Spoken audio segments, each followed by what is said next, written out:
electronic devices, self-included. There's apologies from Raymond McCartney, and if there's no other apologies, I'm sure some other members will come in due course.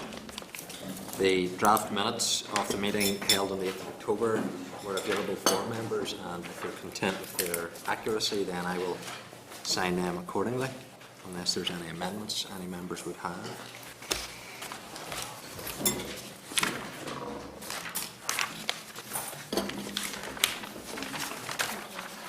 Thank you. Some matters arising. The Department of Justice's consultation on the criminal law on abortion in cases of lethal, fatal abnormality and sexual crime. There were some concerns have been raised with me in respect of the nature of a consultation document in respect of this particular issue, and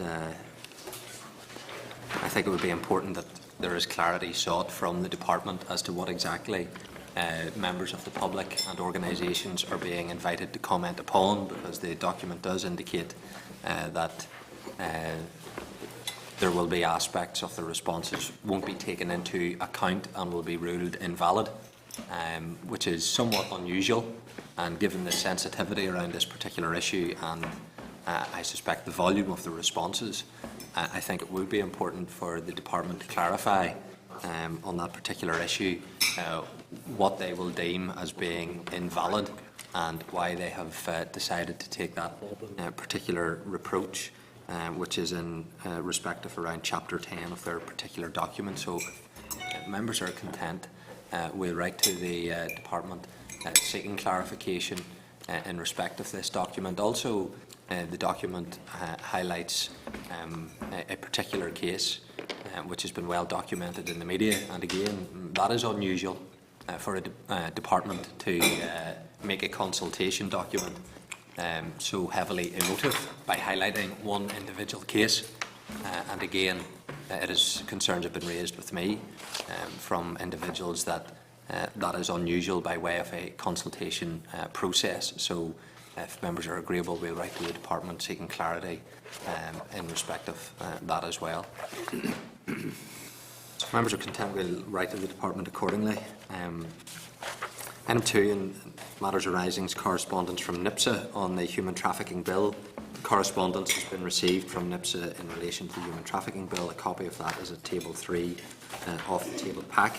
And NIPSA is asking that the committee ensures that provisions within the bill will include measures to support women and children who are victims of prostitution, to find clear routes of prostitution, and measures to ensure that potential victims of trafficking should not be punished for immigration-related offences.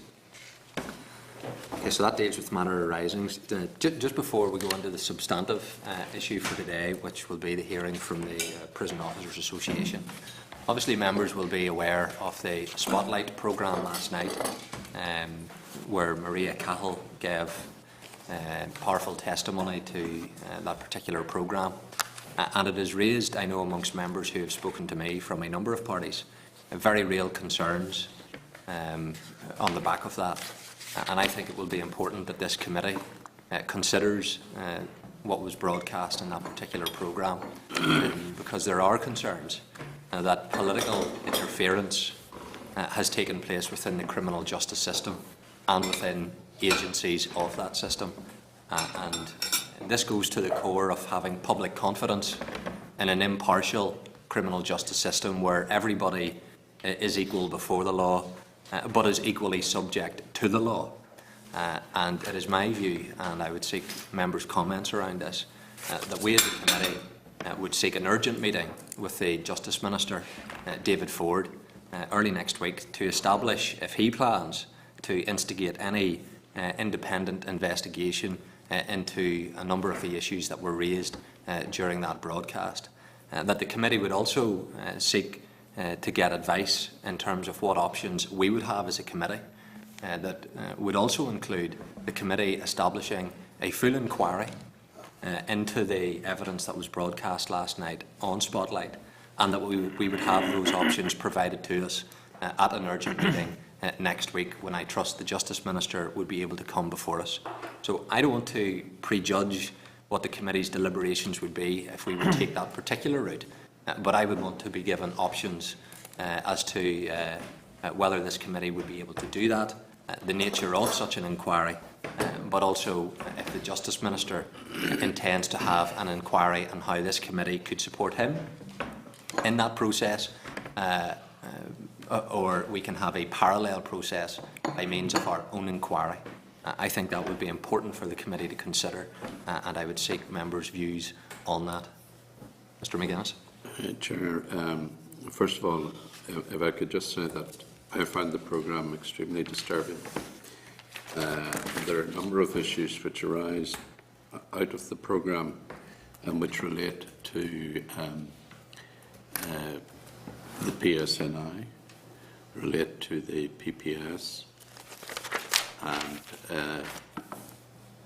the issues which you yourself have referred to in relation to possibility of some interference in the processes. I certainly would share concerns in relation to that, and I know party colleagues have shared concerns in relation to that. I'm not quite sure what the best way of dealing with this is, whether we have an inquiry of our own, or whether it be an independent inquiry established, or whether the Department of Justice establishes an inquiry under the Minister or whatever. But I do think that probably the best first step would be to ask the Minister for Justice to attend the committee and to outline his reaction to the programme and what course of action he and the Department of Justice might take. But certainly it's a programme of great significance, and it should not be left just simply as a programme. I think that we've got to explore the issues, the disturbing issues that have been raised within it. Mr. Pritch. Yeah, I think it would be very useful to get David Ford to come here and do some exploration into the issues around us, and maybe that this is something which is a one-off, maybe something which runs much deeper. But I do think that Maria Cahill was very brave in coming out publicly to tell of her experience, and there are a number of issues which would cause grave concerns. What she raised last night, the role of the PSNI, the role of the PPS, and indeed the role of others, and I think that it certainly merits answers to a series of questions which are currently unanswered, and we have some power and some authority, and we should exercise that to seek to ensure that some justice is done for this young woman. Mr. Douglas.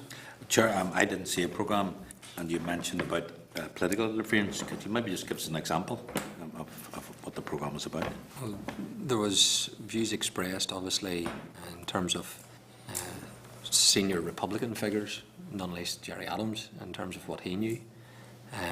Sean Woodward was mentioned in terms of having knowledge in respect of Padraig Wilson being pursued on this issue, and why was the Secretary of State interested, and did he take action or did he not take action in respect of that? So there were a number of issues that would give cause for concern about political interference. Also in respect of how thorough the police investigation was into the allegations that were brought forward by Maria. And this isn't the first time, because obviously we had Anya Adams complaining that the police didn't investigate properly the abuse that she suffered in terms of what Gerry Adams knew about that. Indeed, that's currently subject to a police ombudsman investigation, which I reported indeed exactly this time last year, and I'm still waiting on the police ombudsman to produce the report into that complaint that I lodged with the PSNI.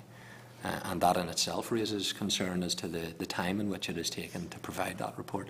So that's the type of issues that I think we would need to hear from the Minister, but we as a committee, and that we are the Committee for Justice, when you hear such allegations and that you hear concerns being expressed that the criminal justice system may have been compromised, then I think it's imperative that we as a committee take action and consider what options are available to us. And if the committee is agreeable, we'll bring the Minister to an urgent meeting of the committee. I'll seek to arrange it for Tuesday of next week, and we will ask him what he intends to do, and also in parallel with that, that we would get options in terms of this committee considering having a full inquiry into what was broadcast last night. Thank you. Chair, have you had any feedback from the Police Ombudsman in recent times? Because I'm on this committee, but it seems an awfully long time from you requested something to be done to be actually waiting to get a response. Well, on that issue, the committee has considered, first of all, the Attorney-General carried out an investigation as to whether or not the Public Prosecution Service did its job properly in terms of pursuing information about what Gerry Adams did or didn't know in respect of his niece. He has informed this committee, and that's on the record, that he made recommendations to the PPS, but to date the PPS haven't released that report. Secondly, the Police Ombudsman, I have been advised, has investigated the PSNI, got access to all of the papers, and a report has been completed by the investigating officer, and that report has been with the senior management of the Police Ombudsman's office from April of this year. And to date, I have received a number of letters indicating that there have been delays in having that report released to me as the person who made the complaint. And that is now over 12 months since that complaint was made. And you indicate the Attorney-General made recommendations to the PPS on their handling of the case, and I assume those were recommendations for future handling of cases. Have the PPS indicated at any point that they are going to accept the recommendations and implement them? At this stage, the PPS have indicated to the committee that they are still considering whether or not to release the report, and there hasn't been any substantive response from the PPS in respect of what the Attorney-General found by way of his investigations, nor indeed by way of whether or not it will be implementing the recommendations, which we don't know what they actually are. Okay, it strikes me as not being good enough, but I think that we bring David forward to the committee as a matter of course and follow some of these other issues up on the back of that. But if people think that they can just simply file things away and not actually deal with them and not come back to this committee whenever matters have been raised, important matters have been raised, that certainly won't be the case. Okay. Any other members who wish to comment that haven't? Okay, well, you've heard what I've suggested the committee, which Alban has supported and Yes. Edwin has supported with him, and that we would seek an urgent meeting with the Minister. We'd seek to arrange that for Tuesday to establish what he intends to do by way of investigating the evidence that was broadcast last night, and that the committee will also get advice in terms of the options available to us to consider then holding a full inquiry, a committee inquiry with all of the powers that come with a committee inquiry, a statutory inquiry, and the committee can then consider next Tuesday if that would be a decision that the committee would wish to proceed with. So if members are clear that that's what's being proposed, then I'll put that to the committee if you're agreed. Agreed. Is there anyone not agreed? Okay, well, thank you members for agreeing to that. Let's move on. Item 4 is the briefing from the Prison Officers Association. The committee noted that senior Northern Ireland Prison Service officials were due to attend on the 22nd of October to provide an update on the delivery of the prison reform programme, and agreed to invite representatives of the POA to attend prior to that briefing. Representatives of the POA are here today to discuss prison issues, including the current situation regarding staffing levels and health and safety issues. The relevant pages for members are numbers 15 to 77 of your meeting folder. So if POA officials would like to take their seats, let me welcome formally then to the meeting Finlay Spratt, the Chairman, Paul Hardy, the Vice Chairman, and June Robinson, the Area Secretary to the meeting. These are all very welcome to the Justice Committee, and as with normal procedures, it'll be recorded by Hansard and published in due course. So, Finlay, you're aware that the Prison Service Management are coming to our committee on the 22nd of October, so that's next week. So we wanted to take this opportunity to hear from yourselves in advance of that meeting to allow us to be able to put any issues that you feel are important to the officials when they come next week. So I'm going to hand over to you if you want to give us a brief outline of some of the issues, and then I'm sure members will have some questions. Well, thank you very much for an invite to come in front of the Justice Committee. The people that I represent are a bit concerned about the state of the prisons and the rundown of the prisons, and our concern is about staffing levels. There's much talk about the reform of the prison service. As far as we're concerned, they didn't reform the prison service. It was a guise to reduce the staffing levels. And for the benefit of the committee, I have some handouts here to give. And if you don't mind passing these around. If some of the committee staff there would like to hand those out to members, that would be helpful.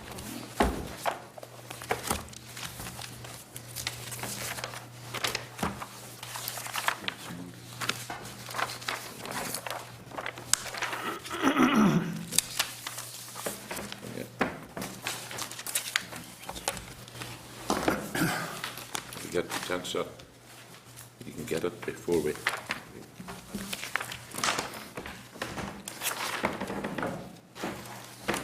Thank you.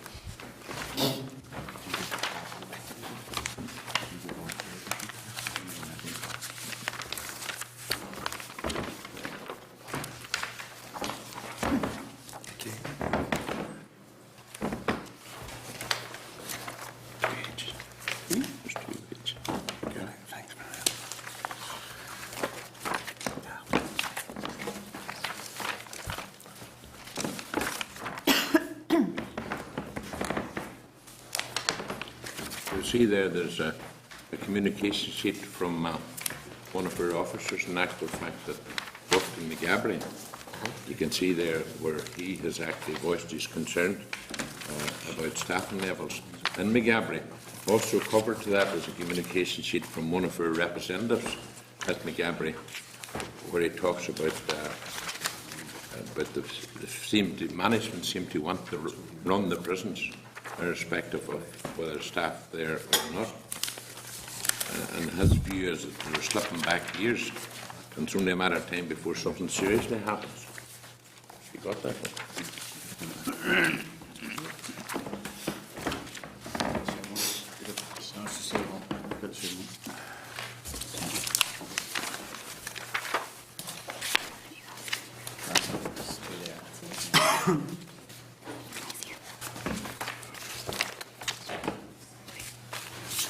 You press on.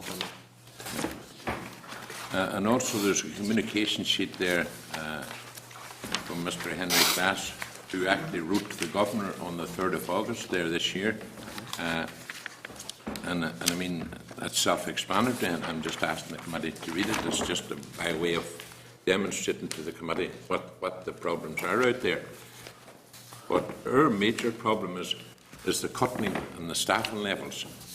I mean, for example, we have 2 officers looking after anything up to 50 prisoners, particularly at the YOC. At McGilligan.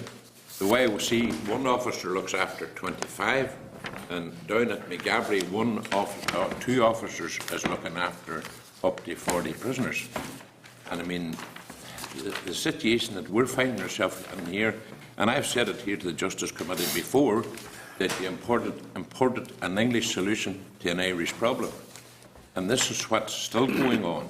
What's happening here is we're having imposed on us staffing levels that are applicable to England and Wales. And my argument has been throughout that we work in the prisons in Northern Ireland. Across the water, there's anything up to 135 prisons where, in actual fact, they can spread disruptive prisoners all over the place, where we have 2 prisons here in Northern Ireland and 1 juvenile prison. So we can't spread that load. Yet and all, we're having imposed on us staffing levels that are applicable to England and Wales. And the other thing about it is we're supposed to have what they call a risk assessment done based on staffing levels. We're not having that done because they're just imposing a staffing level. In fact, what happens, the profiling team goes on, they cut the staffing levels and then they build the risk assessments around it, where they should be doing the opposite. They should be working out the risk and then see what's staff. So what in fact is happening here, we're having imposed on us staffing levels that are applicable to England and Wales that have a complete different system to what we have got. And it's a recipe for disaster, and we believe it's going to get worse. On top of that, we have, at the minute, the assaults on prison officers have increased, and if I could hand you around, you can see, and this information is taken from a Freedom of Information request that was actually asked for by our solicitors.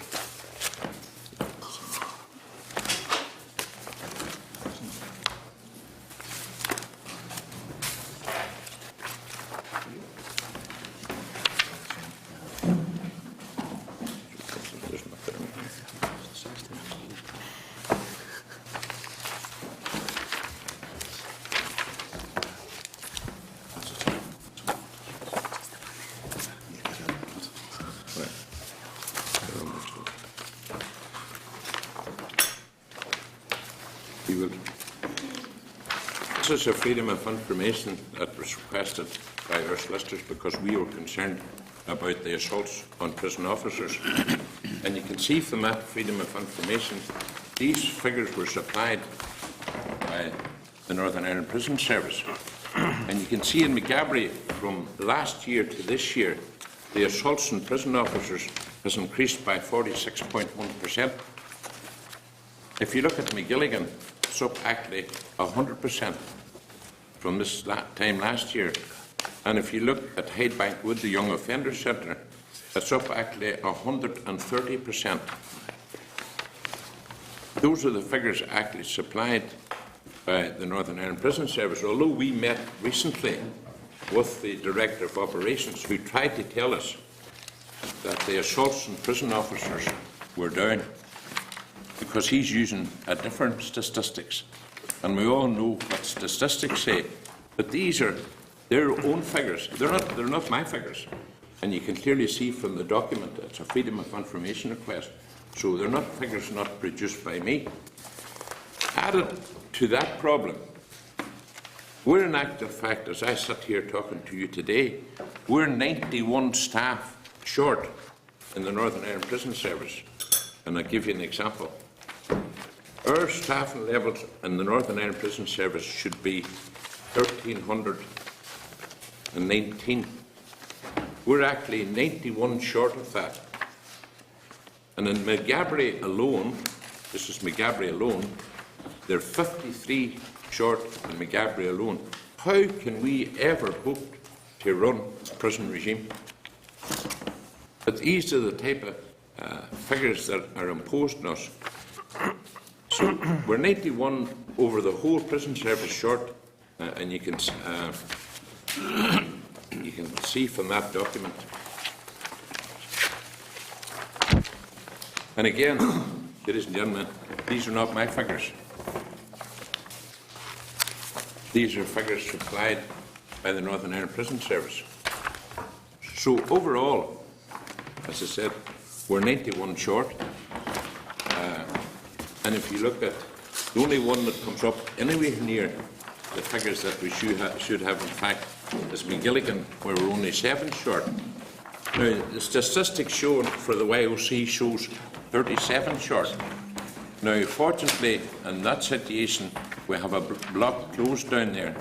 So in actual fact, we would be 12 short of our TSLs with the house shut. If that house opens, we need 37 staff. And those are the figures supplied. And that's my main concern, that we're reforming the Northern Ireland Prison Service, but the prison officers that I represent are being beaten to the ground. And I don't know, gentlemen, if you know about prisons, I'm sure some of you do, but the fact of the matter is, you cannot supervise 50 prisoners. I don't care what kind of person you are. You cannot supervise 50 prisoners when they're maybe spread over 100 yards. You could not. You don't know where they are. And I mean, you can have a situation at McGilligan where there's 50 prisoners and 2 female officers could be in charge of the landing. I can tell you, those females are terrified. And that's the situation that we're finding ourselves in. And I mean, these had much talk about new prison officers come in. Yes, the young prison officers that joined the prison service are doing an excellent job because they're being mentored by the older hands. But they've been through on at the deep end. They've got no resources. As I've indicated you, there's 91 short. McGabry alone, can you imagine what McGabry could do with 75 officers? We haven't got them. And when we look at the overall picture, if we were to have this TSL of 1,319, we still believe that we need additional officers, for example, to keep people safe, to supervise prisoners properly. We believe McGabry should have an additional 28 over and above what they have at the minute. McGilligan should have additional 8, and the YOC should have an additional 8. Now, that's not big numbers, but it means a lot when you're actually supervising prisoners and you're leaving 2 officers on their own with 50. That's impossible. And we're not reforming the prison service. And what's happening, the prisoners are getting frustrated because the officers in the land don't have time to deal with their problems. And whether you like it or not, these people are locked up. They deserve to get their problems dealt with, but the officers don't have time. And on top of that, to talk about the reform of the prison service, that officer in the land might have 10 reports to do that day as well as try and manage the whole thing. So what they've done here, they cut our staffing levels and they added more work to the prison officers' day. And on top of that, then, to compensate for that, they're closing these prisoners up on a Saturday and a Sunday. They're spending less time out of their cells and everything like that. So where's the reform of the Northern Ireland Prison Service? So, So, yeah, I'm quite happy to. okay. Any questions? Just to get some clarity, Finlay, the TSL's at 1,319. Yeah. Is that the figure that was reached once they had done all of the reform YOC programme that came up with this figure? 1,319 is what you should have. And currently that's 91 below the level that it should be. That's right. Okay. And what you're saying is that even if you had your TSL level at Yes. 1,319, it, from the POA's point of view, it should be an additional, how many again was it? 40 or something? 44. 44. 44 over the whole establishment. And the only reason for that, that's not that's just to ensure that officers are safe walking the landing, because our officers are not safe, and you can see from the communication sheet that I gave you, staff don't feel safe. And in fact, just as a side issue, Mr. Chairman, I actually went along and asked them for pepper spray, because you take officers in the YOC are not allowed to carry batons. Now, I've suggested that we, as officers, should be allowed to carry pepper spray, because that's a deterrent and it gives the staff the confidence. But I just got a blank no. But we're not finished with that one yet. We'll come back at that one later on. What has the response been, just if you want to touch on it? Like, now? no. Definitely. But we'll deal with that our own way. Okay.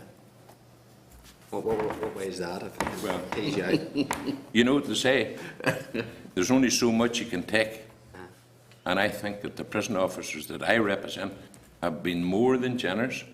We have bent over backwards. We have taken the staff cuts We recognise we're living in austerity times and we appreciate that, but there's only so much that prison officers will take, and I think prison officers in general have been very good over this last number of years. We have cooperated with the department, we have tried everything, but what do they do? The department lock us out from all decisions. We're just told this is what's happening. No longer are the consultations on quite a lot of issues, and that's the way we're going. In terms of the assaults, and the figures are alarmingly high in terms of the way that they have increased, can you give me a flavour of the nature of the assaults? Well, I mean, for example, we had a young girl, young female officer attacked in the class. The prisoners in McGabry pulled her into the class office and hit her in the head and thing. For example, we had an officer on the landing at the YOC 3 weeks or a month ago was walking. One officer on his own, they come up behind him, hit him over the head, dragged him into a cell, and it's only because there was another officer who was on a fire check, and he found the officer lying in the cell. That's the type of things. Broken wrists, different, lacerations to the face. I mean, a lot of people don't realise that these prisoners, in some cases, they're out of their head in drugs. I'll give you a bet now. You'll get a drug quicker than the prisons, then you'll get it outside. And that's what we're trying to manage. That's how difficult it is. And then you come along, these people from England, and they cut our staffing levels, and we're left to carry the can. And gentlemen, I'm sorry, it's just not acceptable.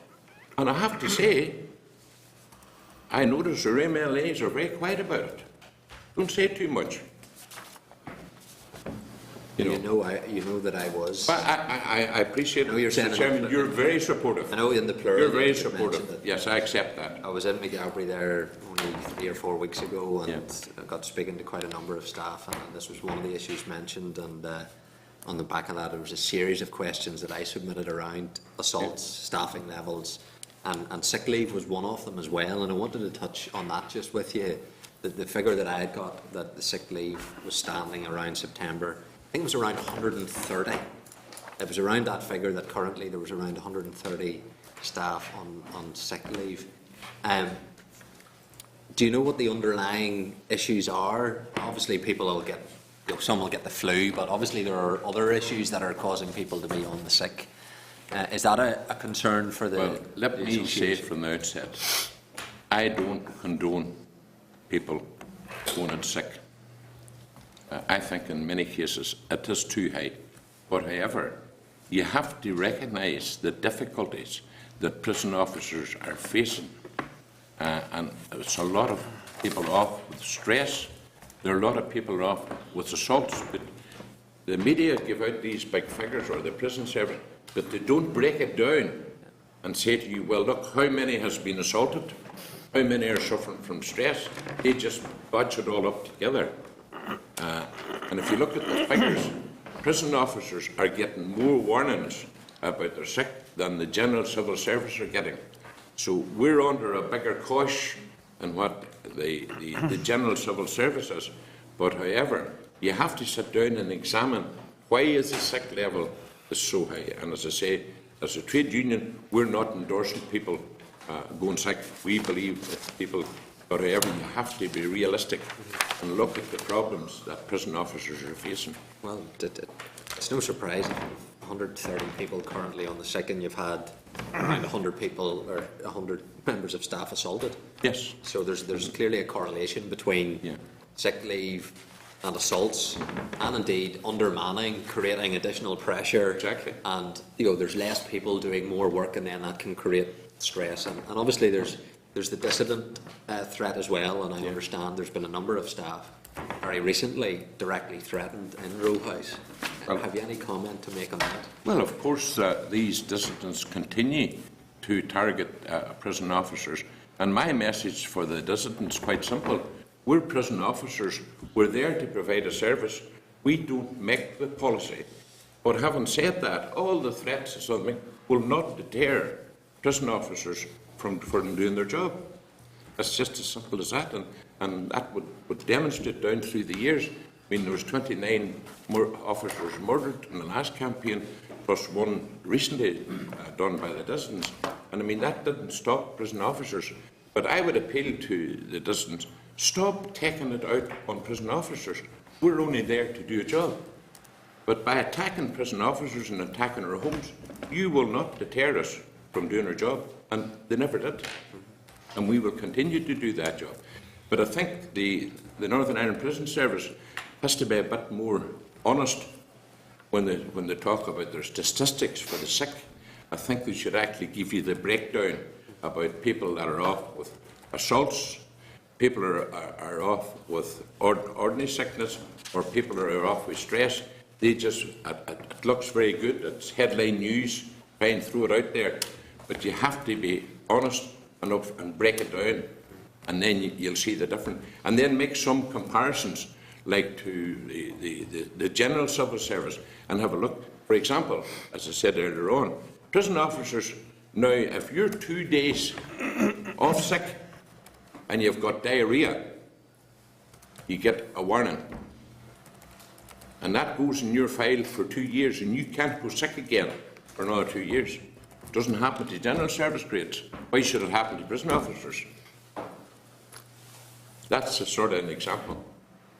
Finally, and then I'll bring the other members in, the relationship currently has been well documented in the past between POA, management, and we can go over all of that. Probably isn't that helpful, but how would you describe the current relationship that your organisation has with the Director General and her senior management team, directors of the Northern Ireland Prison Service? Well, I have to be honest. The relationship is fairly good, but it'll be good for as long as we can try and change things. But we're becoming more frustrated because we put forward ideas, we put forward staff safety. Nobody wants to listen, and the current relationship is fairly reasonable. It's fairly reasonable. I mean, I have a good working relationship with the Director of Human Resources. We get on very well. We were able to negotiate pay and put on forward submissions jointly to the pay review body. So overall, at this point in time, the relationship's not too bad. But I'm flagging it up and I'm saying to the management, look, you need to start doing something about it and listen to what prison officers are saying, because this reform of the prison service, it didn't reform prison officers. We're not part of it. We're locked out. And all they do is come along and they cut the staffing levels. They build the risk assessment afterwards when it should be before it. And they're basing their figures on English prisons. And I don't work in England. I work here. Okay. Mr. McGuinness. Thank you very much, and thank you, Finlay, and your colleagues for coming along today. Although, mind you, you didn't bring the prison cat with you. What? You didn't bring the prison cat with you. Remember the last time? Do you want it? I have it here in the bag. I'll get it for you. Live. It's live. But what you've said is disturbing. I have to confess that I was unaware of the increase in the actual assaults on prison officers. It seems from the statistics that you've presented that the increase in assaults more in Maghaberry than anywhere else. McGilligan, it's not as bad, and Clydebank, it's certainly not as bad as Maghaberry, but it's not as good as McGilligan. Is there something in particular in relation to Maghaberry that's causing the increase in assaults there? Well, what the Director of Operations has said, that he believes because of the assaults, there are too many in what they call the square houses, yes, and all that. So he has actually taken an initiative to reduce that down to, I think it's 30. 130 per house. 136 per house. But even that's above the CNA. Right. But I mean, they have, in fact, the Director General was on the news there a few weeks ago where she said, in fact, they've opened up all the accommodation they can get around McGabry to reduce the square houses. Yes. But I think it goes deeper than that. Yes. I think it's frustration by the prisoners who just, the officers don't have time to do it. There's just not enough staff there. Well, can we examine that? I mean, the level of lockdowns, has that changed, Finlay? Is there a decrease in lockdowns? Or I know you've mentioned the weekends, that's a bad period for prisoners, but during the week, what's the level of lockdowns like? Well, I think the level of lockdowns from day to day, it changes from day to day. Yes. And I think there's still quite a lot going on in the evening. Would Mr. Hardy, is there any improvement, Mr. Hardy, do you think, in relation to lockdowns? Well, initially, when Yeah. we started this 2 years ago, yes, but year on year we've had cuts, year on year we've had staffing reductions, quite Yes. serious staffing reductions in McGabry. Lockdowns, we've changed more the way we work, so full lockdowns don't happen as often, but restricted regimes do, whereby you move from landing to landing. A landing may be locked down for a morning, Yes. and the next landing may be open, and then swap them over. Right. So it's a But- different type of lockdown, is that what you're saying? But as Finlay has said, you know, the CNA for the old square type houses is 108. So even reducing from 168 to 130, which we did at Lagan House with the remands, which is the highest assaults, is still overcrowding. You know, but we're still not getting to the single cell accommodation, which is where we were supposed to be aiming for. We're not getting anywhere close to it. We're still sitting close to 1,000 prisoners, so overcrowding is still an issue. But just bear with me a moment. It seems to me that lockdowns in themselves would cause frustration insofar as prisoners can't do meaningful activity if there's too many lockdowns. Is that really the cause of it, or is there something else, No, Mr. Hardy? there's a whole lot of factors you can Yes. bring into it. We have more foreign national prisoners now, so there's communication issues, and they get frustrated because they can't obviously tell you half times what's wrong. Massive drugs. We all know there's a problem with drugs. Can I stop you Mental there in health relation to issues. drugs? Can I just stop you, because again that was very disturbing. Mr. Spratt raised the issue of drugs, and he said that there's freer availability of drugs in the prison than outside. Now, what's the reason for that? Who knows?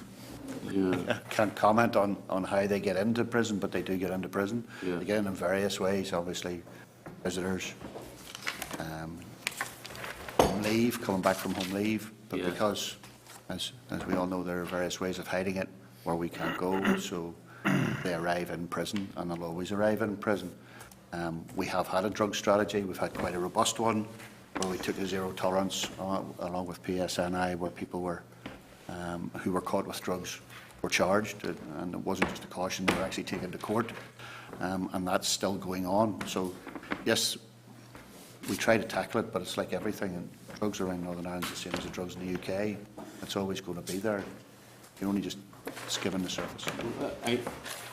Chair, if I could just go on. I find that very disappointing, because I would have thought that, in order to create a good and peaceful atmosphere in the prison, you need to eliminate, or certainly make a strenuous effort to eliminate the availability of drugs. Is that not the right Well, approach? you'll never get there. It's an ongoing battle. It's the same as the police from the outside. It's an ongoing battle. I think, Owen, it's fair to say, yes, we should, where possible, eliminate the drugs in prison, because it is a major problem. Yes. But we have got a very open type regime where visitors and prisoners are all in contact and all. And when you're working in that sort of environment, it's very difficult to rule out the drugs. Yes. But certainly they do carry out a very rigorous programme. They're actually drug testing for the prisoners. Yes. And all that. And I mean, Paul Cockles spoke to me and he's tried to tell me that the drugs issue was was decreasing, and I'm sure you're going to see him in a couple of weeks' time. Yes. But here's the reality, not living in the real world, because what they do is they change. It used to be when a prisoner refused to do a drug test, he was down as a failure. Now they use a different word. So it's not down as a failure. So it looks good. All the drugs are down, but the reality is, when you talk to the officers walking the landings, and I know we could talk about McGilligan, they'll tell you on a Saturday night and Sunday they're out of their trees with drugs. And it doesn't matter what you do, they will find the drugs, the best hand concealed stuff. And I mean, they're very rigorous searches and stuff. Yes. And the staff have that to contend with. You know, and I mean, I hear them talk, you know, prisoners out of their head with drugs, and they're just about to bang a female. Yes. You know, but for some reason they pull back. You know, that's the type of thing that's going on. And I mean, prisons are a very dangerous place. And I mean, I think it's not right that our officers, the officers that I represent, that their numbers should be cut to satisfy the armchair generals. I mean, I make no bones about that. And I mean, I can't really blame the Minister or anybody else, because it was the Northern Ireland Executive who cut the budget of the Northern Ireland Prison Service. And I mean, that's what, but it's prison officers who are bearing the brunt. And do you think it's right that prison officers come to their work and expected to be assaulted every day? And when I go along and ask for pepper spray to support them and give them confidence, I get a no. I don't think that's right. I've asked for the officers, the YOC, after that young lad got a beating round the head, to be given batons. The answer was no. So, I mean, what support are we getting from the management of the Northern Ireland Prison Service? So I'm coming here today and saying to you people, when police go on the street, they're issued with their spray and everything. What's the difference? We have to man a jail that's got 50 prisoners.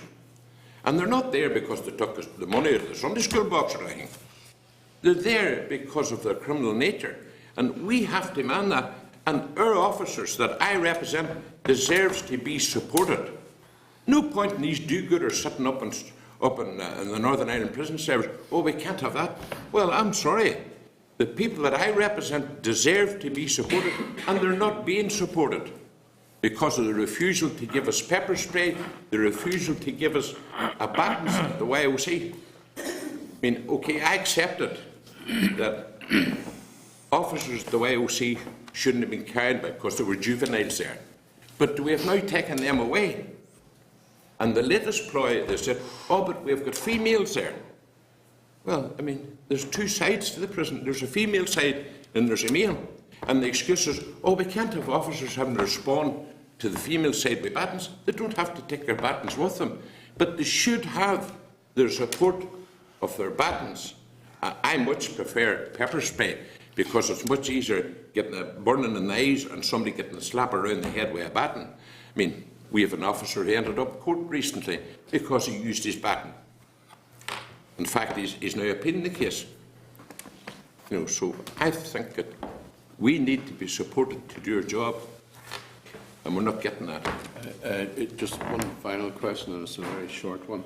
In relation to the oversight group, you know, the independent Yes. oversight group, do you have contact with that group? Yes, we have spoken to them, yes, and they've been down to meet our executive down at Castell House, yes. Yes, and you've expressed these sorts of concerns to them? No, I haven't expressed them because I haven't seen them recently. Right. But we will be seeing them. And I mean, we welcome the opportunity to come back here to the Justice Committee. Yes. To express to you people what exactly going on. And I mean, I do know Paul keeps very actively involved and keeps us in touch. But I certainly welcome opportunity on behalf of the members that I represent to come here and make you aware. And I just hope by coming here today that this Justice Committee can do something about what's going on in prisons, because I can tell you, you're heading for a disaster. And I hope the way we're going, this prison service is going to lose a prison. And when that happens, then money will be no option because you'll have to put it out. And that's what's happening. That's what's going to happen. I hope it doesn't, but I have to flag up the possibility. I've been around too long. I've seen what's happened in the past, and it's a possibility of the future. I share your hope in relation I to hope that. Thank you very much. Thank you, Eoin. Mr Douglas? Thank you, Chair, and thanks so much for the presentation. I'm only on the committee, but I've certainly have an interest in prison issues. So I've learned a good bit today, so thanks very much for that, and for very, very frank. Can I just take you back to some of your figures on Annex A, and come back to Alvin's point in relation to the increase particularly in McGabry, but right throughout McGilligan and Hyping. Would you say there's a direct correlation or a direct link between the increases and an increase in number of prisoners? And is that the case? Are there the prisons are growing, the number of prisoners are growing? No, well, I think if you look at McGilligan is not considered to be an overcrowded prison. McGabry is certainly overcrowded, but what they've tried to do there, the management has actually reduced the numbers in the square houses down to 130 per block compared to what they had. That's what they're hoping. But the fact of the matter is, these assaults are continuing. For example, we had an officer assaulted this morning in McGabry. So, I mean, that's the life and times of a prison officer. That's the environment that we work in. And my argument is that the staffing levels have been cut to what applies in an English jail. To give you an example, if you've got a disruptive prisoners, we'll say in Liverpool, you can take them out and put them anywhere all over the country you want. You can't do it in McGabry, because all you're doing is shifting it down the road to McGilligan, who has got the same problem. You know, so that's just the type of prisons, you know, it's just the way it is. And again, going back to, you talked about the impact on prisoners of the lockdown, and you mentioned there were part of it, like Paul said about could be drugs, it could be that they're locked up so much. Are there any other aspects, important aspects of this? And again, I suppose one of the most important questions: are some of these attacks planned? Because obviously, with groups like Violent Dissident Republicans in some of these prisons, are some of these attacks actually planned? Well, certainly we do believe that prisoners cooperate with one another if they're wanting to set a particular officer up or for a particular reason. I mean, the dissident element, that's a different kettle of fish. But we certainly, sometimes they're spontaneous, and you have to accept that, because that can happen. But we believe that an officer, if he's getting, they believe, too zealous, or they'll plan. They can manage to assault him or do something. So it does happen from time to time. Sometimes it's just a quick reaction, you know. Yeah. And finally, again, what you're saying is very concerning, very disturbing. And when I think what the things you've said about drugs, I had one of my constituents who did 9 months recently, and he came out and he said his biggest problem was that he was offered every type of drug. That's the point Is that the case? Yeah. The other thing, another ex-prisoner had said to me, and I don't know whether this is true or not, but he said he had felt that drugs such as cannabis and maybe some of the sedatives, that people were turning a blind eye to those because it kept people sedated. And it's like, you know, why would you go and take the dummy off a child, in a sense? Would that be the case? Well, I mean, it's very hard for me. I represent prison officers, and it's very hard for me to say that a blind eye was being turned. It certainly shouldn't be. But I'm saying prisoners. yeah, but I mean, that's human nature. Yeah, and I mean, I can't really answer for that. Yeah. But certainly there should be nobody turning a blind eye to where drugs concerned, and that's where we would be. But certainly I'm not saying it doesn't happen, because I don't know. Finally, we're here as the Justice Committee, and what are the recommendations to us? How can we help and support you in the very difficult job that you're doing? Well, I think for a start off, I think that, yes, I know we're living in austerity times, and I accept that. However, these experts from England said that we needed 1,319 prisoners to run our jails. Then I want them. We're 91 short. I want them. And on top of that, then I want another 40 to make sure that our lands are safe and the staff are safe. In fact, and the prisoners are safe as well, because of the cut, they're not able to deal with the prisoner's problems, and the prisoner gets frustrated. And he, in turn, then takes it out on a member of staff. And I mean, I don't think it's right that 2 female officers should look after 50 male prisoners. That's crazy. All right, people can say, well, they're getting paid the same money, and well, that's fair enough, but that doesn't make it right, does it? Yeah. And I suppose that the other thing that comes through very clear, what's been said, is that this isn't just about the welfare of the prison staff, it's about the welfare of prisoners as well. Very much so. That's our job. It's a link. Our job is to look after the welfare of prisoners. And as I say, at the end of the day, we're not doing our job because there's nobody there. Yes, we have produced all these wonderful things about sentence managers and all that, but that's no good to the prisoner on the land who's looking for something and wants something done. Yeah. This doesn't happen. Thank you. Thank you, Mr. Chair. Mr. Elliott? Thank you, Chairman. Thanks very much, Finlay, Yes, Tom? support. The recent issues that you raise around staffing levels, Finlay, there has been problem for some time, so I'm just wondering how much of it is down to the current financial problems that there is in the executive, and how much of it is a longer-term strategic problem, because you have raised maybe not identical issues but similar issues in the past, and maybe now it is much more immediate and difficult. Well, I said from the outset that the reform of the Northern Ireland Prison Service was only a means of cutting staffing levels because the prison service, according to the authorities, got too expensive. But I mean, they brought these people in from England. They told us that's what we need. And they're telling us we need 1,319, although I disagree with them. I think we need another 40 over and above that.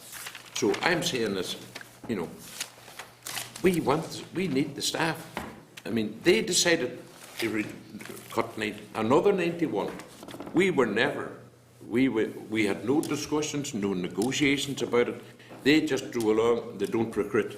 And then we're left to carry the baby, as the man says. Yeah, but do you see, Finlay, as it being a more strategic, longer-term problem, more so than it is just about the current? Well, I think the long-term problem when they set out was to reduce the cost of the Northern Ireland Prison Service.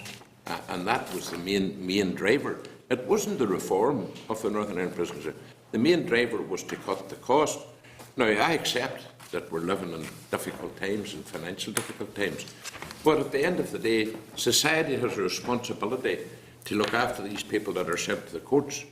And society has a responsibility to the prison officers that look after them to make sure that they're adequately supported with the technology or whatever we have to do. So therefore, society as a whole should ensure that prison officers are adequately resourced to do the job, because we can't do it. But I think you are indicating that it is more a strategic issue than just around the current financial difficulties. Well, I don't think the current financial difficulties is the only driver. Yes, you're absolutely right, because I said from the outset, it was before this financial difficulty started, the Northern Ireland Prison Service were earmarked for a vast reduction. I mean, I could give you an example in England where they reduced the staffing levels. They're now going out recruiting 1,700 more prison officers after they had a redundancy package, just the same as here. That's why I tell you they're stupid. You go to get the policy from England.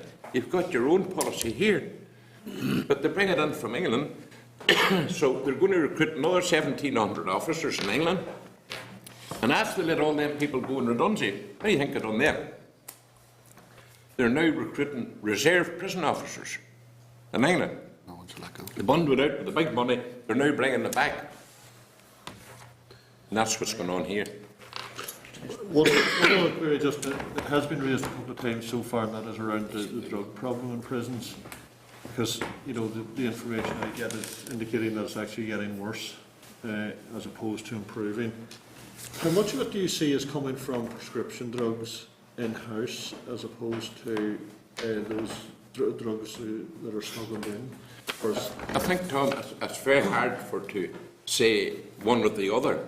It's actually a combination of the prescription drugs that they save up when they get their prescription, and then it's coming in from outside. And the main avenue is through outside is when people are visiting, and also when prisoners go out on their home leave, and they're coming back and they're secreting stuff in their bodies, and that's how it's getting through.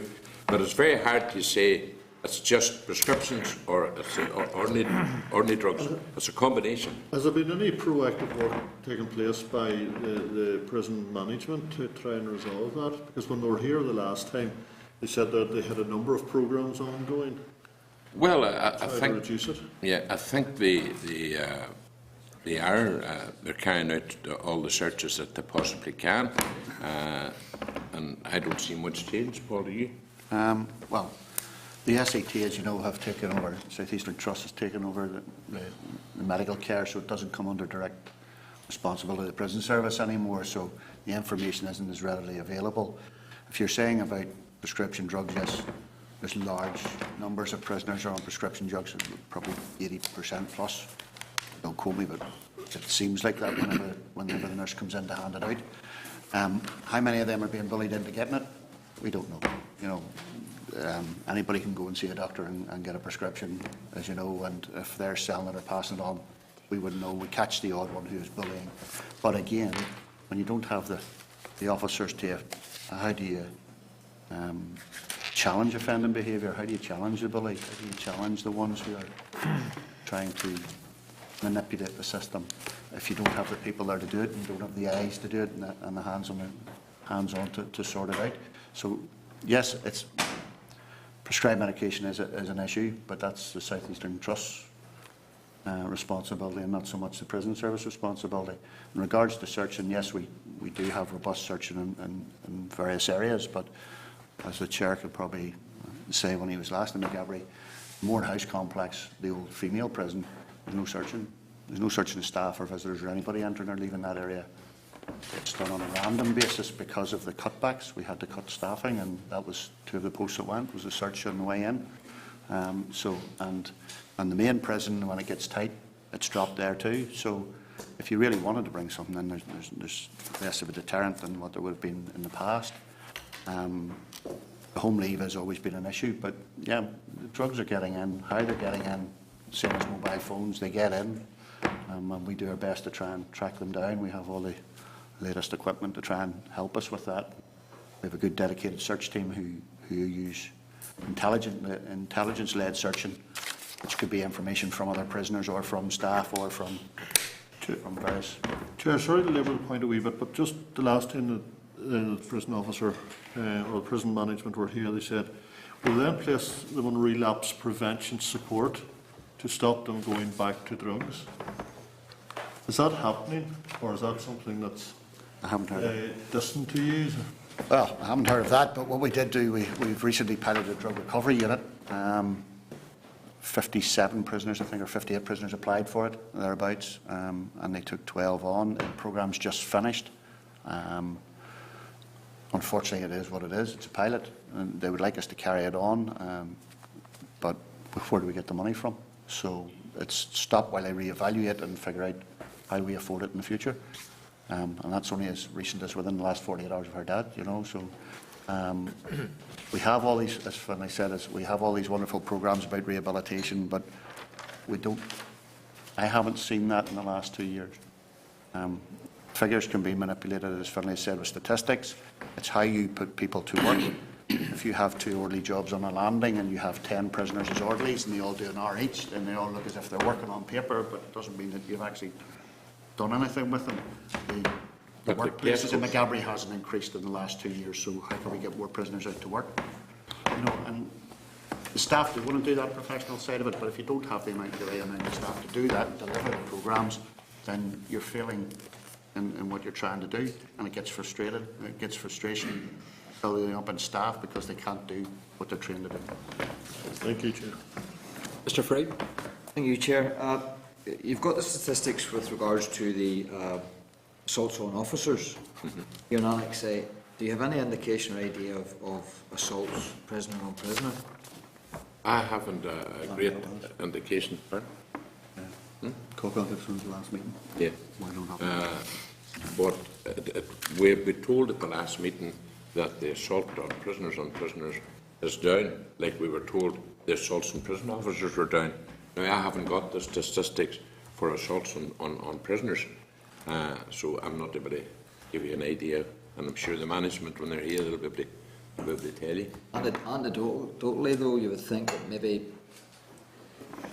they would compare with the figures here, if it stands to reason. From memory, Paul, I put a question in on that, and over the last 3 years, this is approximate figures, it was around 350, 400, 350. Right, okay. So it was in the region of 1,000 over the course of the last 3 years. It was a significant figure.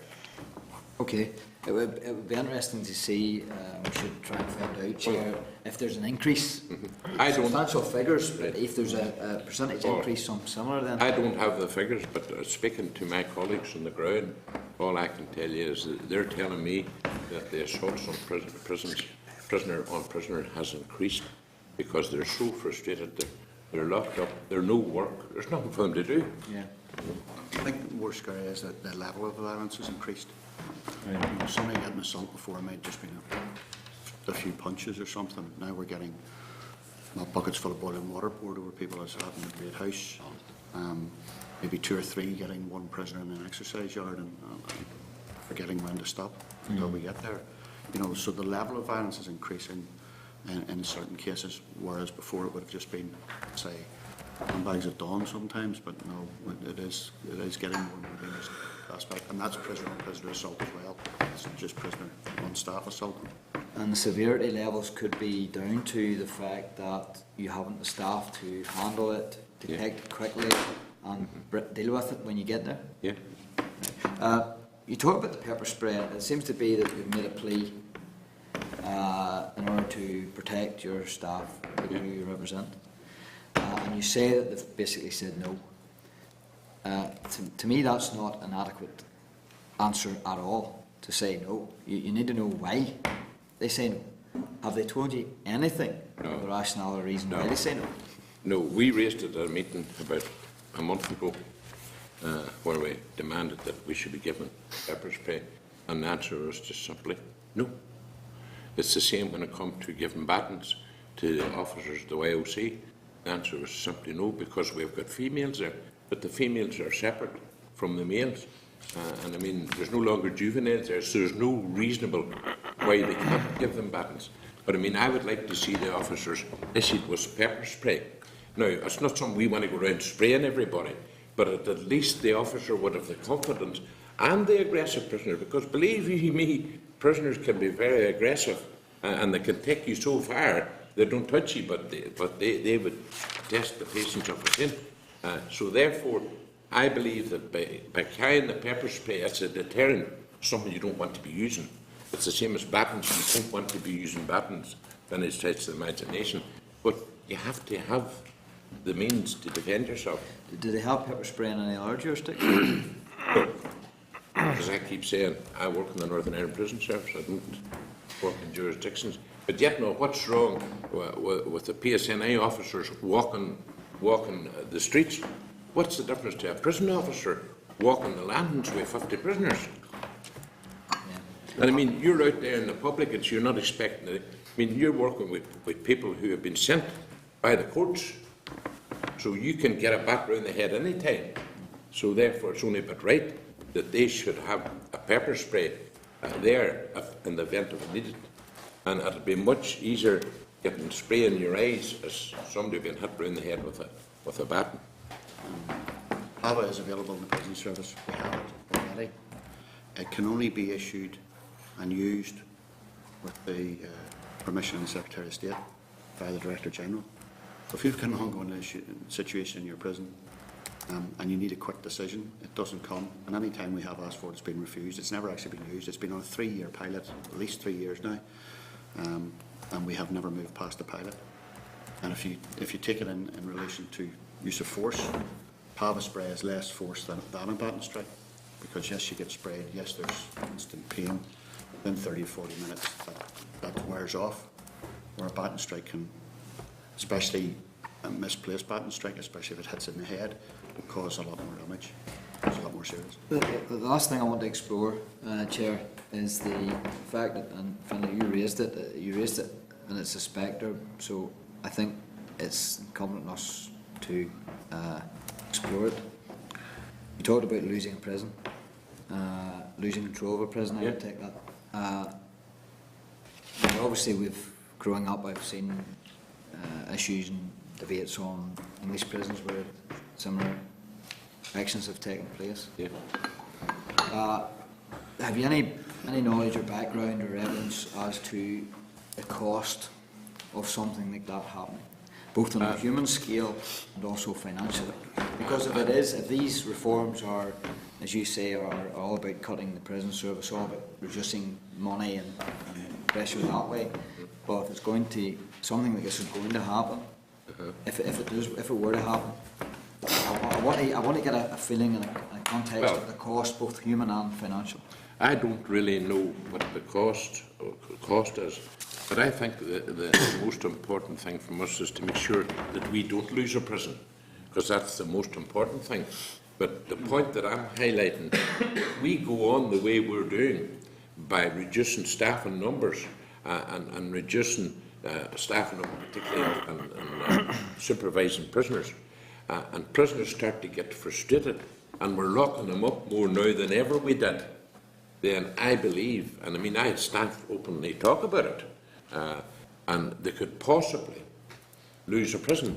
In fact, this summer there, it was touch and go at McGabry. I mean, it's no secret. It was touch and go because the staffing levels are so low. In fact, that sheet that I gave you where Mr. Glass wrote to the Governor about the shortage of staff, you can see there. And that's how bad it was. And what concerns me is that if we go on much longer the way we're going, my concern is we could lose a prison, and I would be scared that something happening our officers, particularly our female officers. I mean, I don't think it's right and proper that two females should be left in charge of 50 male prisoners. I don't think that's right. Now, prison service, you get the same money and all, but that's not the point. It shouldn't happen. I mean, if you take, for example, this what they call a GOQ, genuine occupational qualification, and it applies to female prisoners. They only can have so many females and so many males, and that's quite right to have. Why does it not happen the other way round? When you've got male prisoners, it doesn't happen with GOQ for the females. They're just through in anywhere or wherever they're needed. And I mean, as I said, and I'm sure it happens in McGabry, there are females in those lands in charge on their own. And the prisoners are not stupid. They know now that there's no point in you calling for help, because they know there's nobody there. They're not stupid. They know they're not there. Staff's not there compared to what we used to have.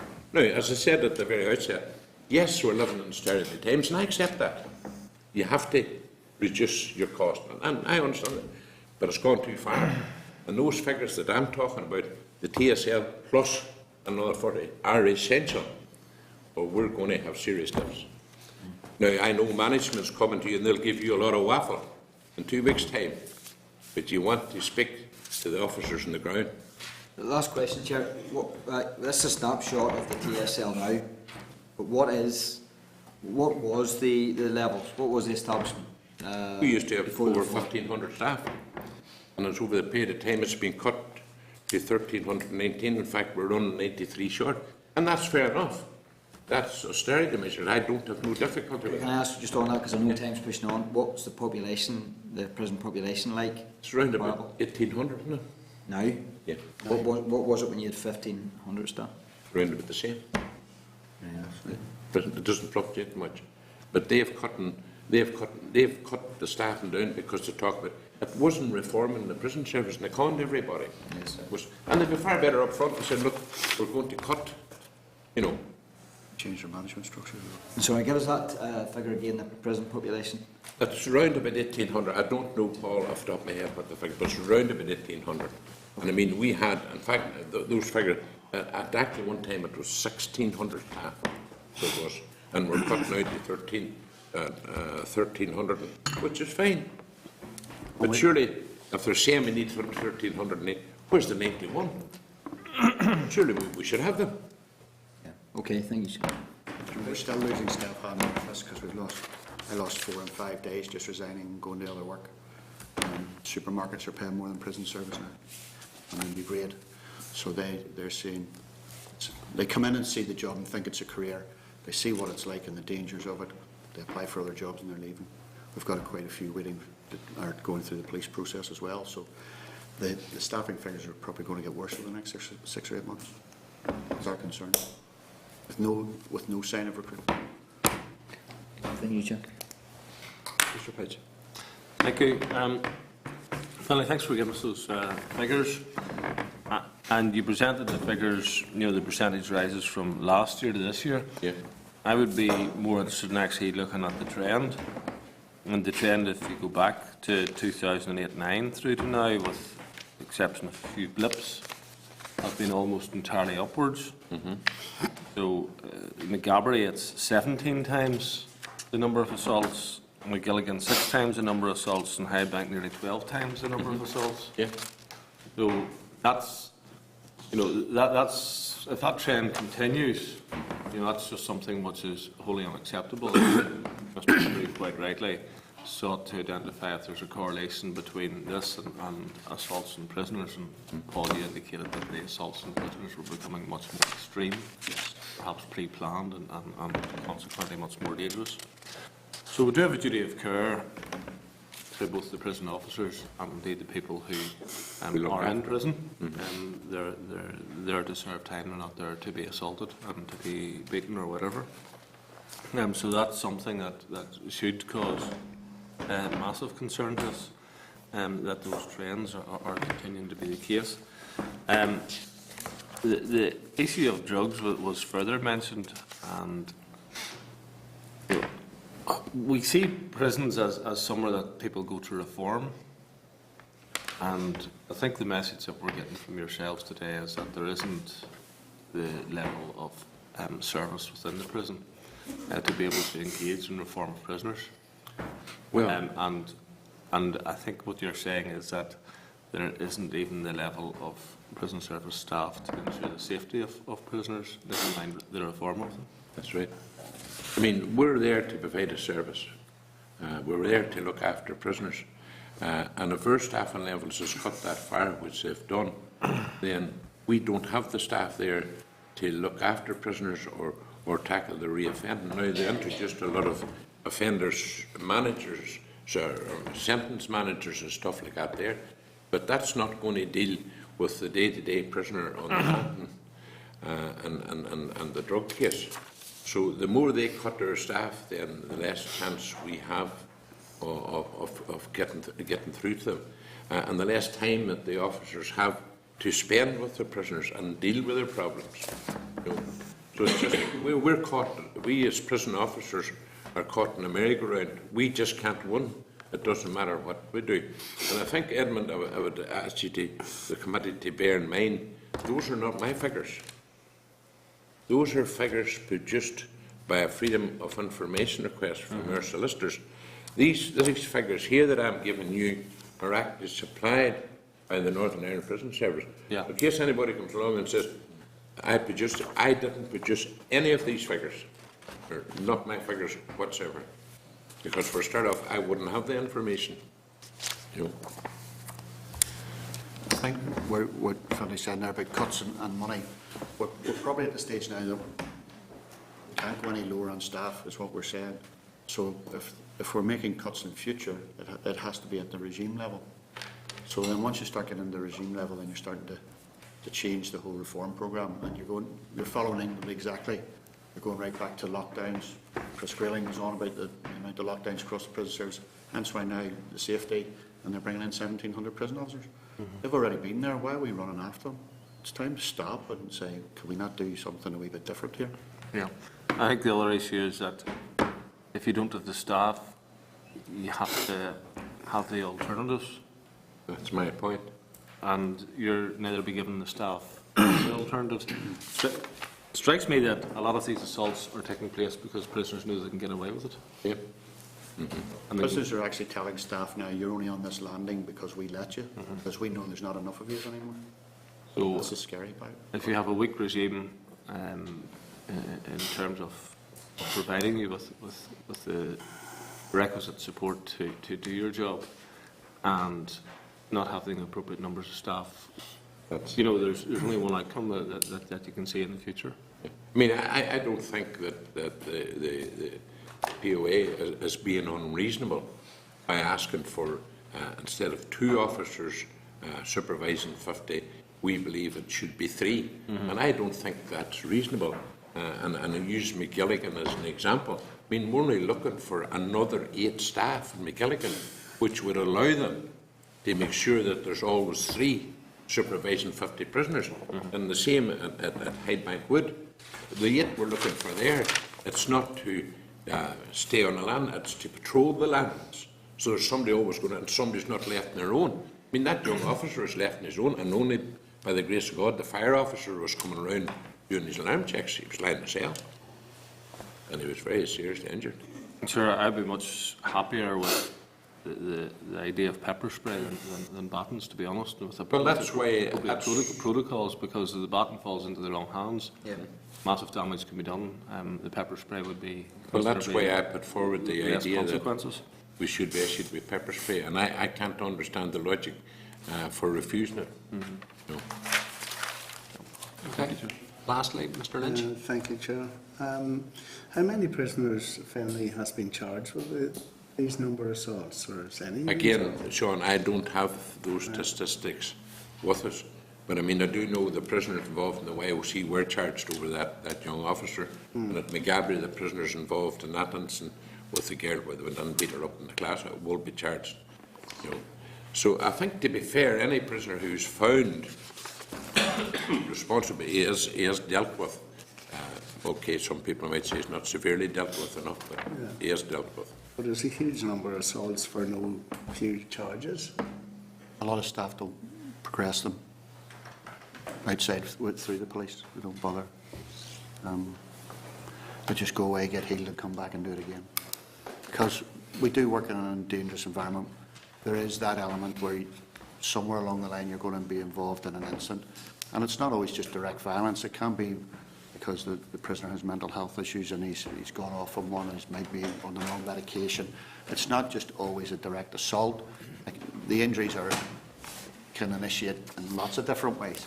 A lot of times staff just, as I say, go away, get healed. They don't go through the police liaison. But recently, more and more of the younger staff are saying, I'm not tolerating this. I am going to push it all the way through the courts. So we are seeing a rise, and we probably will see a rise in more court cases. Yeah. But at the obviously moment, it's registered at some level. yeah, most of them registered through the police liaison.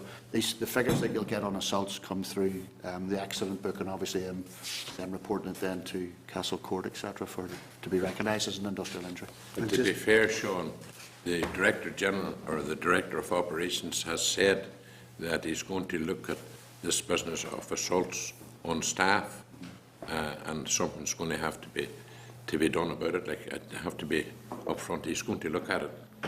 So we don't know what the outcome, because he feels that these people shouldn't get away with these assaults, because quite a lot of them, staff don't report it, and they're trying to encourage staff to actually go and report it to the police.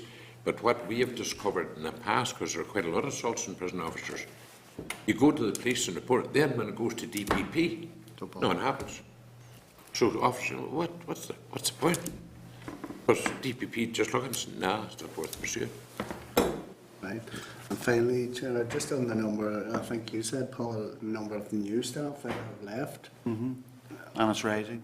And the reasons you're saying there's more advantageous jobs outside the market than. A lot of the people hired by the prison service they're good people. They're well educated. Yeah. They are ambitious, like you would expect them to be.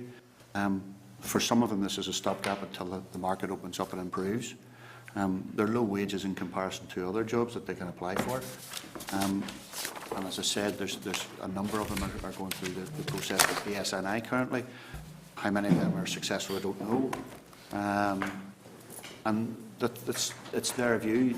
They thought they were coming into a job, or coming into a career, and a lot of them don't see that now. They didn't expect the level of violence, they didn't expect the workload, they didn't expect the stresses and pressures they'd be under. And in certain areas of the prison, as you well know, that they're governed outside of the prison, and there are different pressures with that, and it becomes political. So Macabri's multifaceted that way. There's no one direct correlation to the statistics for the assaults. It's a combination of lots of things, And how many assaults are down in Roe House, or is there any assaults down there? I couldn't put it on. Don't have the breakdown. Don't have it that Sean, low, of any particular house. Okay. Thanks, sir. Can I thank you very much for coming to the committee today? It's been much appreciated, and obviously we'll have the prison service. Thank you very much, Paul. And we will put those issues to them when they come before us. And thank the committee very much for listening to us. And thank you. Thank you very much.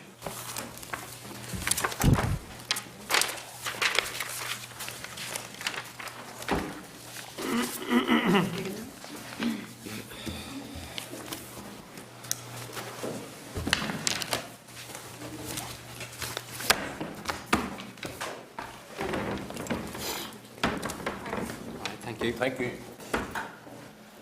Okay, members, we'll move on to the next item.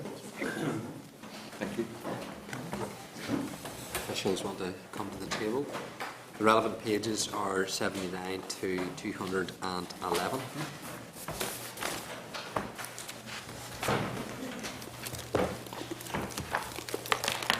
This is in respect to the results of the consultation on a new domestic and sexual violence and abuse strategy.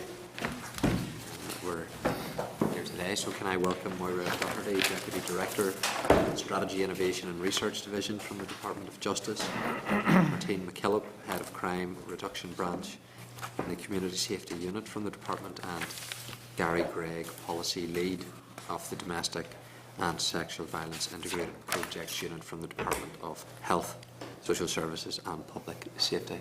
These are all very welcome to the meeting. Thank you. And it'll be recorded by Hansard and it'll then be published. So I'm going to hand over to yourselves at this stage, and then members will have some questions. Okay, thank you, Mr. Chairman. We're very grateful for the opportunity to brief committee members on the response to the consultation on the new domestic and sexual violence and abuse strategy and our proposed next steps. If I could begin by introducing myself. I'm Moira Doherty. I'm actually Deputy Director of the Community Safety Unit. I moved very recently, so apologies that you've got the wrong details there. I'm accompanied by Martine McKillop, who's the Head of our Crime Reduction Branch and the Policy Lead on Domestic and Sexual Violence and Abuse. And also I'm very grateful to our colleague Gary Gregg, who's here on my left, from the Department of Health, who's kindly agreed to join us today, as this is a joint Justice and Health Lead. To set the context for our discussion this afternoon, I'd like to explain why there's a need for a strategy on domestic and sexual violence and abuse in Northern Ireland.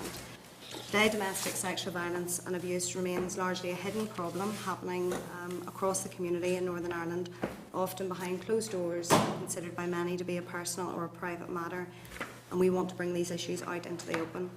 We know that there are significant levels of underreporting with these crimes. Research tells us that in the context of domestic violence, a person can be assaulted on an average of 30 times before they contact the police. We also know that domestic violence increases when a woman is pregnant, and in the majority of cases of abuse, children are in the room or in the next room when the abuse occurs. In 2013-14, the PSNI recorded over 27,000 domestic abuse incidents, over 12,000 domestic abuse crimes, 550 rapes, and almost 2,000 other sexual offences. These are some of the highest levels recorded, but we know that the crimes are underreported, and we need to understand better whether this means that these crimes are on the rise or whether it's due to victims feeling more confident coming forward. Much work has already been done to encourage victims to come forward and feel confident to come forward and report, and we want to build on what's already been achieved under the current strategies, which are tackling violence at home and tackling sexual violence and abuse. These remain live until our current strategy is published. Our ultimate aspiration is to stop domestic and sexual violence and abuse in Northern Ireland, and this has to be done by strong leadership, partnership working both at the strategic and operational level, and listening very carefully to practitioner and victim survivor feedback. Committee members will note that the draft strategy covers both domestic and sexual violence and abuse. This is due to our view from our stakeholders that a comprehensive joint strategy on these issues would be more effective. And we also recognise that taking a more cohesive and joined-up approach would result in sharing of learning and best practice across the two fields and potentially reduce any unnecessary overlap or duplication. The draft strategy was prepared through our regional strategy group on domestic and sexual violence and abuse, which I co-chair, along with my opposite number in health. That takes on board the perspectives of frontline professionals, both in the justice and health communities, and a wide range of voluntary and community sector groups who represent those directly affected by these issues. In addition to this strategy group, we also engaged extensively with stakeholders in developing the draft strategy. Initially, 3 events were run in Belfast and the North West, involving 108 stakeholders from the statutory and voluntary and community sectors. The key themes of the draft strategy were driving change, prevention and early intervention, delivering change, support and protection and justice. And with the help of the strategy group, we ensured that this public consultation was inclusive and as participative as possible. Members of my team and colleagues from Health, including Gary here, presented on the content of the strategy to 15 groups across Northern Ireland, including individuals who've been victims of domestic violence and abuse and sexual violence and abuse, as well as professionals and individuals with an interest in the topic. This was a key part of the public consultation, which was launched in January of this year. And this consultation included publication of an easy access version of the draft strategy, which was intended to be accessible to younger people and those with a learning disability. Due to a request from a number of respondents, we extended the consultation period until the end of May. And given the sensitive nature of this strategy, we were delighted to receive 68 responses to the consultation. Some of the responses were very detailed, and we welcome this level of engagement. Each of those responses was considered by the strategy group through 2 workshops over the summer. The response to the strategy was, on the whole, very positive and supportive. Respondents welcomed the 2 revised definitions of domestic violence and abuse and sexual violence and abuse, and in particular the inclusion of threatening, controlling, coercive behaviour and the recognition of wider forms of domestic and sexual violence and abuse. Respondents also welcomed the fact that the document was very victim-focused and recognised the need for support and equality for access for victims and the focus on prevention and early intervention. So we, along with our colleagues in DHSS-PS, have begun to redraft the document to take account of the issues raised during the consultation.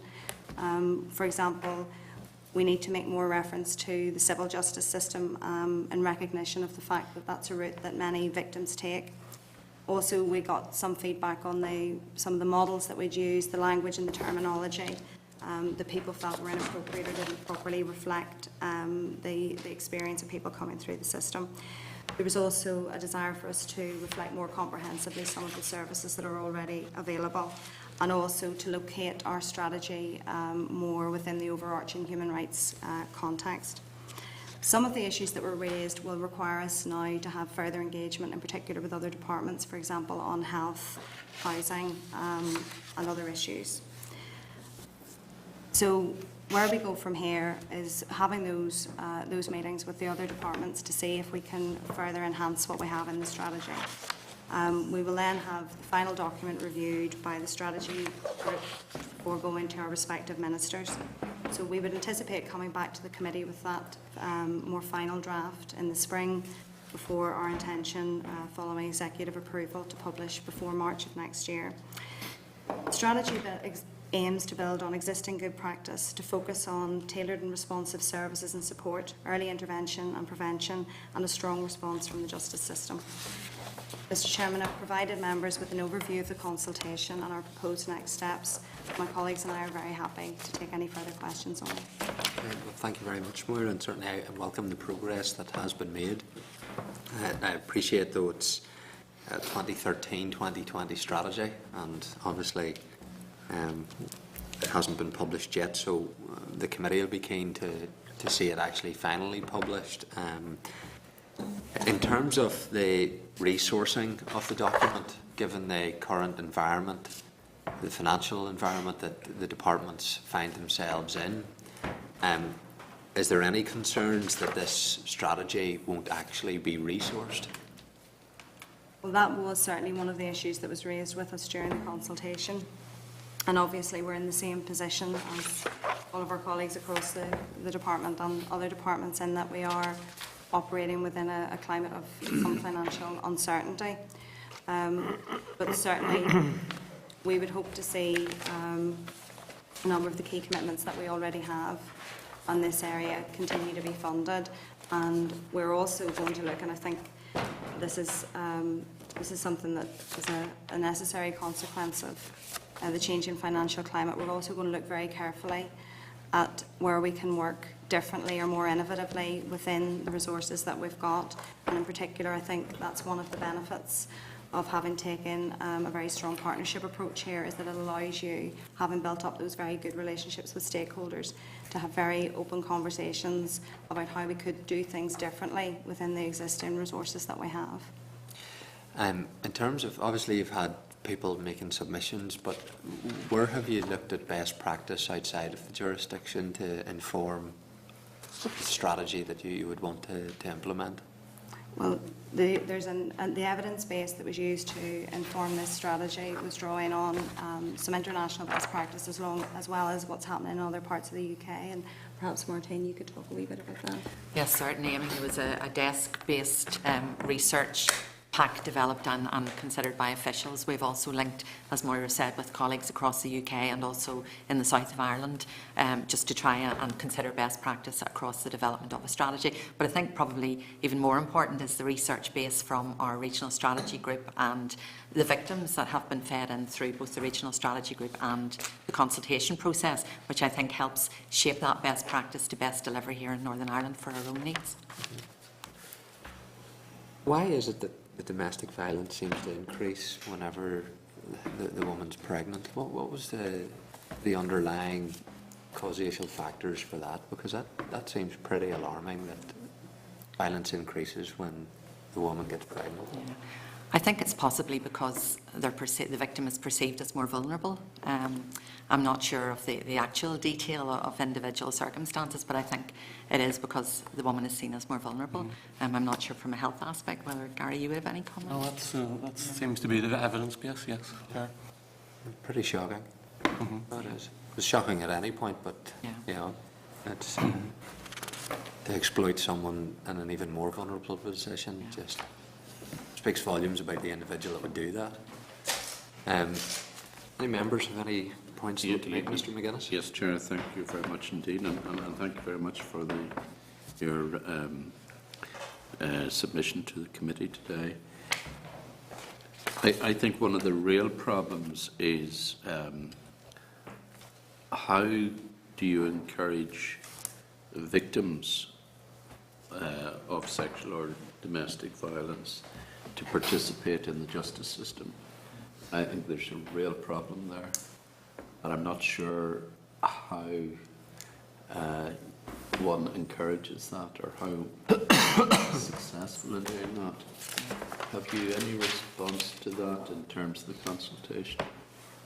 Well, do you maybe want to pick up on some of the consultation points? I mean, I think that is something that, in terms of us moving into the delivery phase and implementation, we absolutely have to consider how we can, first of all, ensure that victims have the confidence to speak up and to come forward, but also that when they do, we ensure that the process that we put them through is as supportive as possible, because that is something that we are very conscious of, that it is not always the most accessible or the most easy of processes. So that is absolutely fundamental to where we're taking this in terms of the delivery. If there was anything specific, Martine, in terms of the consultation? Well, I think the consultation responses certainly endorse that. It is around supporting the victims and encouraging them as they go through the process.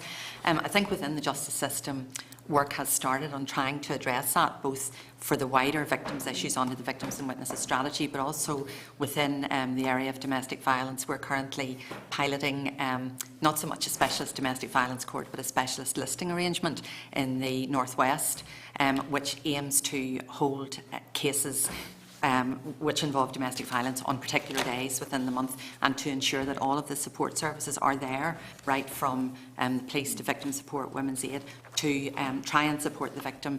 And that pilot is to be evaluated. I think it's currently being evaluated at the moment, and we'll take the learning from that and see how we can build on it. I do think that's a key element in the overall delivery. And of course it's reflective of what the work that we did here as a committee, and I know you've acknowledged that in the consultation document. Just one small point, you did mention participation of young people and children.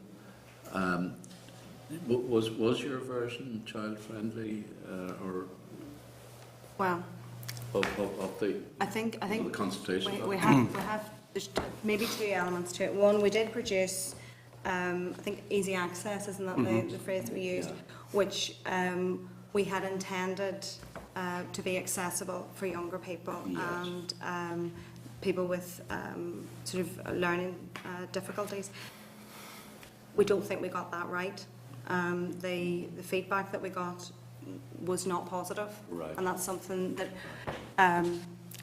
it was something that we did in good faith and with a sort of a positive intention. It didn't work out. I think that's fair to say, and we need to reflect on that to make sure that when we do this the next time that we respond, probably go back and engage with the people who gave us the feedback to get something more appropriate and more effective for next time.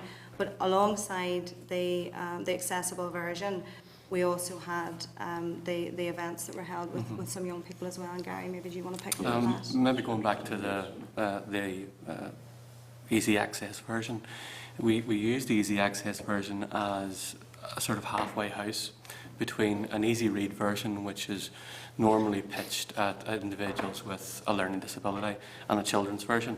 And as Moira said, we got that wrong, and we accept we got that wrong. And looking to the future, we certainly will sort of look to the possibility of a full easy access, a full easy read version, and a children's version.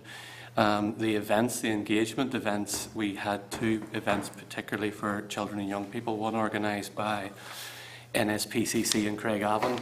NSPCC facilitated us presenting to a children's forum, a children's community group in the Brownlow area of Craigavon, age group between 14 and 18 or so, and Women's Aid facilitated another group in Ballymena around about the same age group, and we got some very, very positive feedback from those groups and very encouraging feedback on the strategy, but also some robust feedback as to where we should be engaging with education.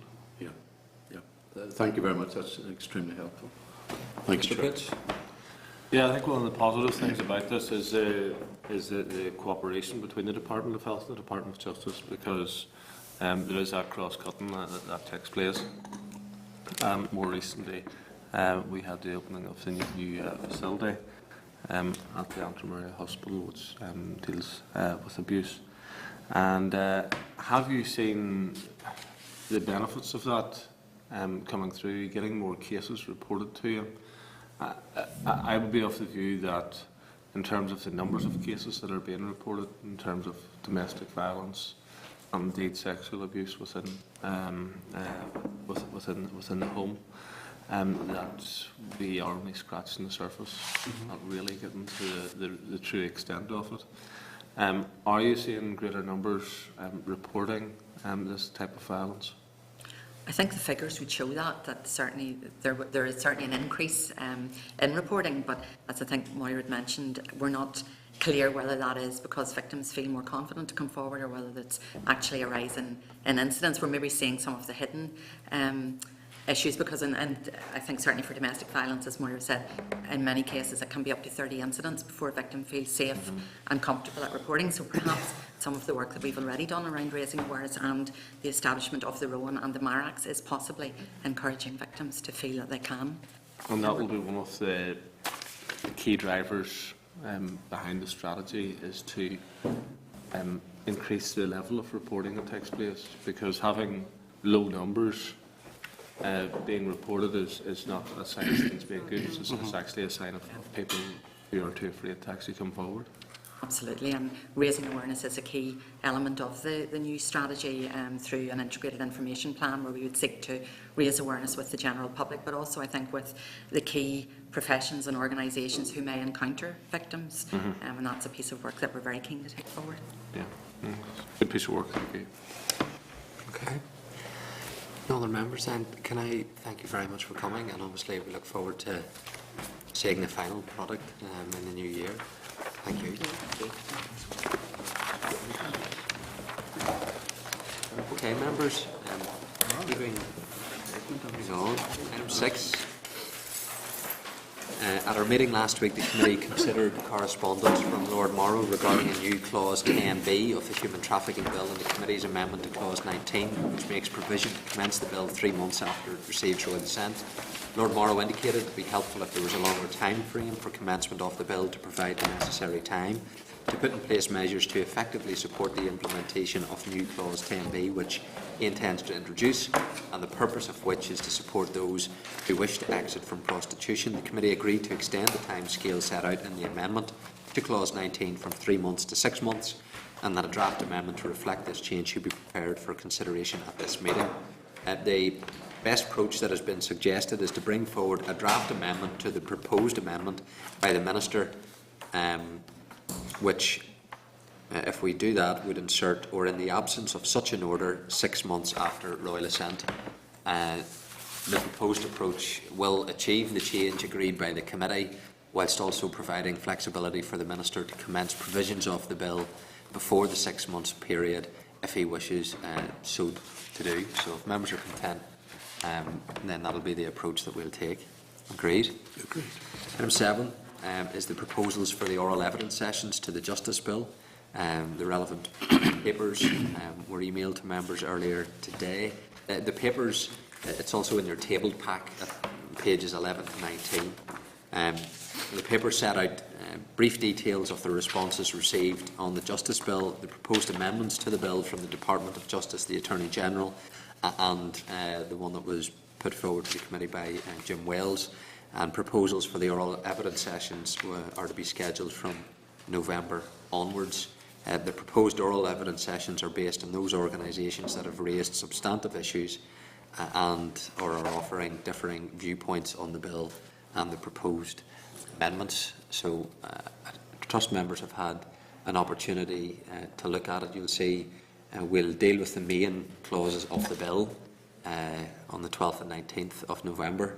Then we'll deal with Mr Wells's amendment on the 26th of November and 3rd of December.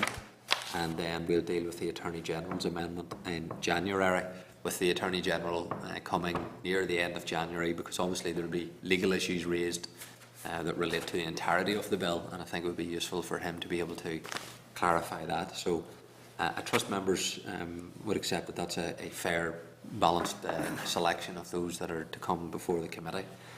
If there's any others, members obviously can indicate now, but at this stage that's the way in which we intend to proceed in the handling of the bill and the amendments. Are members content with that? Okay. SL1 amendments to the Police Act. The pages are 215 to 227. The Department's proposing to make the statutory rule in respect of the enhanced criminal record check from £30 to £33 to do with Access NI, amend the prescribed purpose for which Access NI enhanced criminal record check may be sought for those seeking a taxi driving licence, and amend the information held in the Central Register for lead signatories, counter-signatories and statutory office holders. The rule is subject to negative resolution procedure.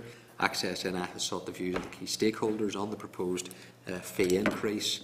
For enhanced checks, the stakeholders consulted and acknowledged the current financial position was unsustainable and the proposed increase was reasonable and unavoidable in order to maintain a cost recovery position. So if members are content with the proposal, unless there's any other information needed, then the formal rule will be brought forward. Okay, agreed. Next item, the Department has provided a copy of the latest summary report of the Prison Review Oversight Group following its meeting on the 10th of September. Report indicates the Oversight Group has agreed that following the closure of the programme at the end of March 2015 and transfer into business as usual of those items that would see delivery over the longer term. The group will reconvene in autumn 2015 to review progress that is made. Independent members of the Oversight Group would welcome the opportunity to meet separately with the political parties to discuss their role in the oversight of the reform programme, and they can set about contacting the relevant parties accordingly. Members content to note then the Prison Review Oversight Group. Obviously it can be used for the meeting next week when the Prison Service Management will be here. Okay, next item. At our meeting on the 27th of March this year, we considered a progress report from the Department on implementing access to justice review and the information outlining a refocusing of the programme, which identified the key areas to be taken forward over the next year and a half.